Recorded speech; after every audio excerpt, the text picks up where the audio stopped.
Good morning, dreamers. How are you today? Yesterday, Carl was driving through the mountains of Tennessee. Hopefully, he didn't hit a bear. Hit a bear.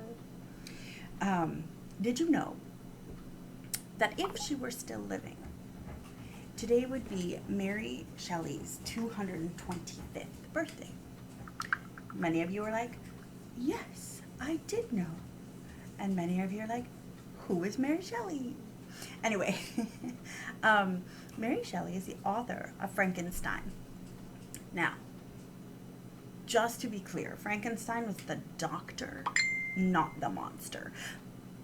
But maybe he really was the monster because he created this thing through spare parts that had no rest for his spirit and no rest for his soul. That is a topic for an academic setting some other time.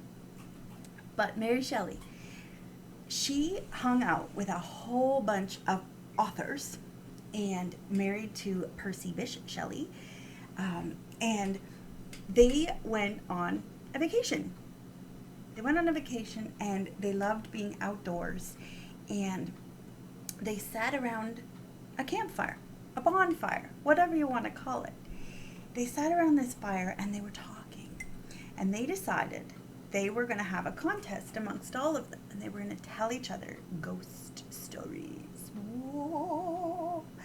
And around the fire. And it was so cool because they're all giving these ghost stories, and this woman, who I think she was the only woman, I'm not 100% sure, so don't quote me on that, but this woman was so terrifying in how she was describing this doctor who took dead parts and put them together and brought this thing to life.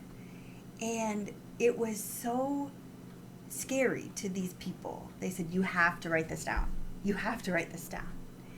And the story lives on. And I find the classics are filled with things that cause emotion, they pull out.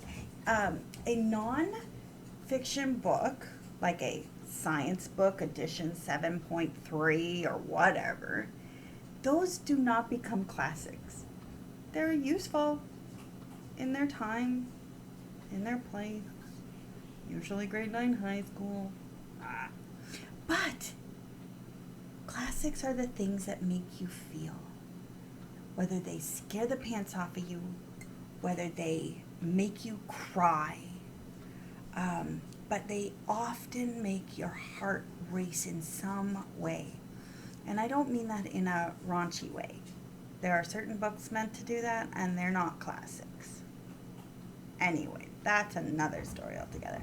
But Percy and Mary go down in history of being some of the best because they took what they saw in their mind and they could put it on the page, and you could then see it in your mind, and they could transfer a story so that it became something that made you feel.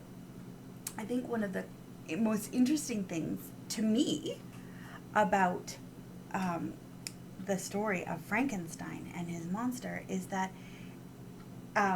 crossing from Ireland into England, there was they met Nugents, and it was just a moment. And does anybody else know that? No, it stuck out to me because it connected with me in the last name that I bear. And I was teaching Frankenstein as Mrs. Nugent, right? And so it was like, oh, Mrs. Nugent, are they your relatives? No, but long lost maybe. But it was just so interesting because classics connect. Stories connect with us. And I was talking with my parents last night, and we were talking about the anger that is in the world and the low feelings of having been isolated for the last couple of years, and people are just now climbing their way out of this. And we're finding secondary things going on, which we knew was going to happen. They told us. They told us it was going to happen. The mental health field, the people are stretched to the limit. I get it. We knew it was coming. But we have to be proactive in our coming out of this collective fog. And one of the ways is to connect. Get our hearts beating something other than isolation. Get our hearts beating something other than grumpy, grouchy, biting heads off, and just instantly thinking the worst. Sometimes we do that because we're over-newsed and we need to turn it off. It doesn't make what is happening in the world any less important. It just says, I need a break and I will take care of my mental health so I don't become a statistic on the news, right? And we see the worst in humanity, but we can also see the best in humanity. The worst being, hey, some guy drives down the street with his kids in the car and he steals from other kids. Like, it's like he's allowing the kids to say, I want that. He pulls over, puts it in his trunk, and away he goes. That's the worst in humanity. And yet then we see the best in humanity. Neighbors, taking care of neighbors, and just reaching out in special ways. And making connections through French and deep, deep friendships over the internet with people you've never, ever seen in person to give them a hug. And you see the best and the worst, but part of it is the connection. What is it that makes you better? It's connection.